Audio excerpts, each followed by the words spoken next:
Bienvenue dans ce nouvel épisode, je suis Daniel Murgui-Thomas, journaliste télé devenu média-trainer et aujourd'hui je voudrais vous parler prise de parole et sport ou même prise de parole dans les médias et sport. Et j'en suis sûr, ça vous fait penser à deux livres, celui de Gaspard Ganzer, La politique est un sport de combat, ou encore celui de Bertrand Perrier, La parole est un sport de combat.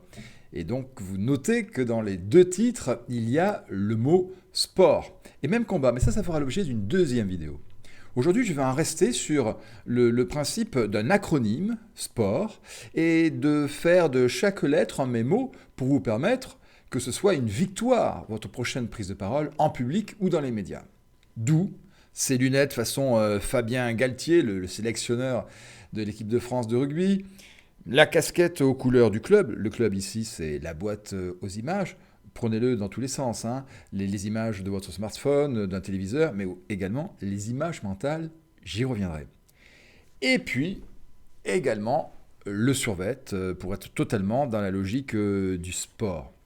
Si je prends la première lettre du mot sport, S, c'est juste pour vous rappeler que toute communication, et alors encore plus toute communication orale, c'est d'abord une question de séduction. Ce n'est pas purement physique. Il y a toujours une prime, on le voit dans les élections, à quelqu'un qui a un joli minois. Mais c'est d'abord à l'intérieur de là que ça se passe, dans la tête, quand l'autre vous trouve, par exemple, sympathique, ou que l'autre se dit « tiens, je peux lui faire confiance ». Ou que dans l'auditoire, d'autres encore se disent « voilà, une personne qui, quand elle parle, est une véritable autorité dans son domaine ». C'est ça qui m'intéresse. C'est comment va se jouer la séduction. Et en fait, il faut aller gratter la deuxième lettre du mot sport, P, car c'est une affaire de personnalité. La vôtre, ça va énormément compter. Et puis prendre en compte dans la préparation de votre intervention, que celles et ceux qui vous écoutent ont des profils très différents.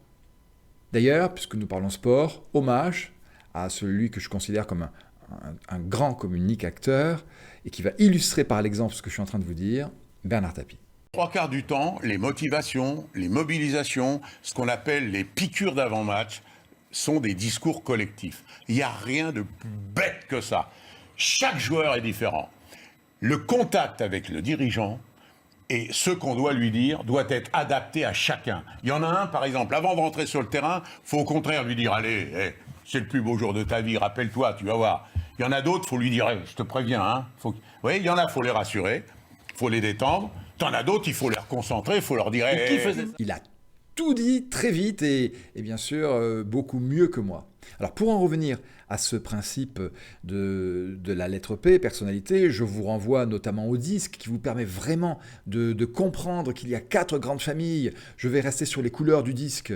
Le rouge, ils aiment les défis, résoudre des problèmes, avoir plusieurs activités en même temps. Les jaunes, comme les rouges, plutôt très extravertis. En tout cas, ils agissent avant de réfléchir, mais eux, ils sont tournés fun, fête, beaucoup les autres, séduits par la nouveauté. Vous avez en bas des personnes qu'on va appeler plus introverties, plus observatrices de la situation, les verts et les bleus.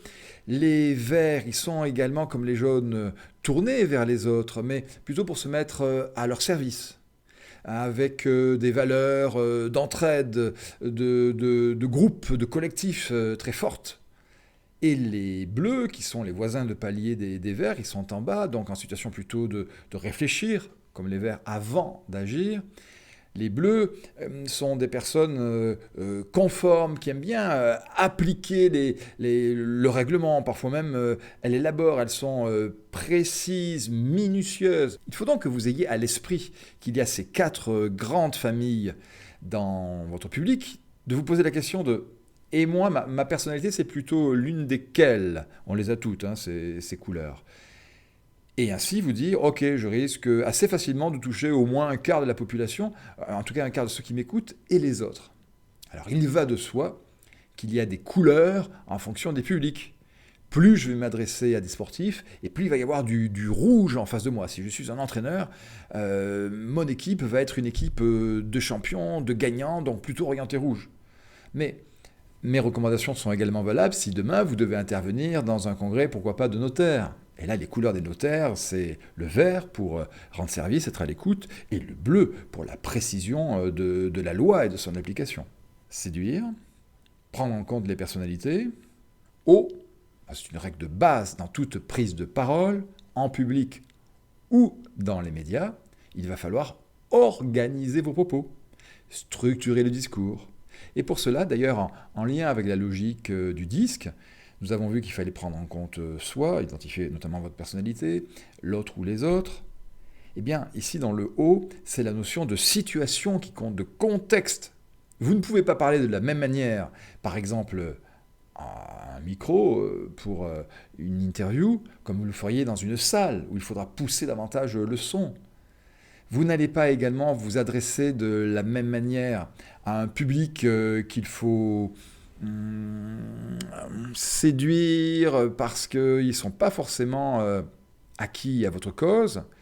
Et puis, à l'inverse, à la mi-temps, là, il va falloir vraiment tous les remonter parce qu'on est en train de perdre et il faut leur redonner la niaque. Donc, le contexte, la situation, tout ça demande un choix de plan bien particulier, de message aussi, ça fait partie de l'organisation.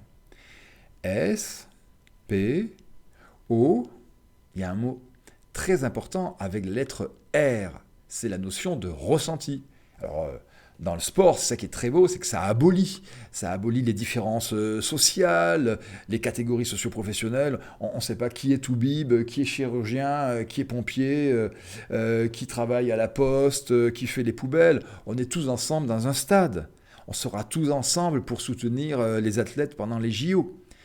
Et le ressenti est tout autre. On est là, on retient notre souffle pour eux. Après, c'est une joie incroyable. Mais le ressenti, ça va être éventuellement, s'il fait chaud, on a tous très chaud. La moiteur ambiante, elle est partagée. Et en fait, il y a une phrase de Gaston Bachelard qui dit « On croit faire comprendre sans se donner la peine de faire ressentir ».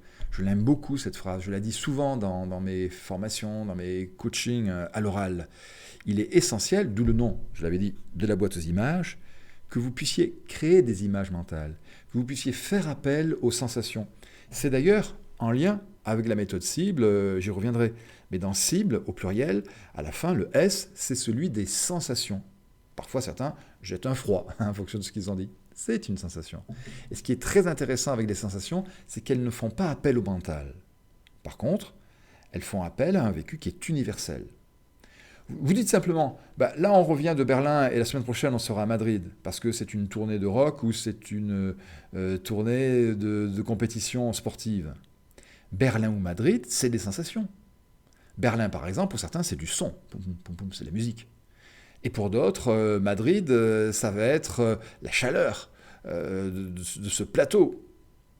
Voilà, c'est très facile en fait d'évoquer des sensations, de les susciter. Il suffit d'être le plus concret possible dans vos propos. S, P, O, R. Il nous reste le T pour terminer, mais surtout pour vous montrer qu'il est possible et que vous devez à tout prix toucher le cœur pour marquer la raison. Toucher le cœur pour marquer la raison. Le T, c'est ce qui va vous permettre, je le disais, c'était ma promesse, d'arriver à la victoire, puisque c'est dans le processus mental de chacun d'entre nous. On a d'abord besoin d'être rassuré, donc il nous faut des preuves.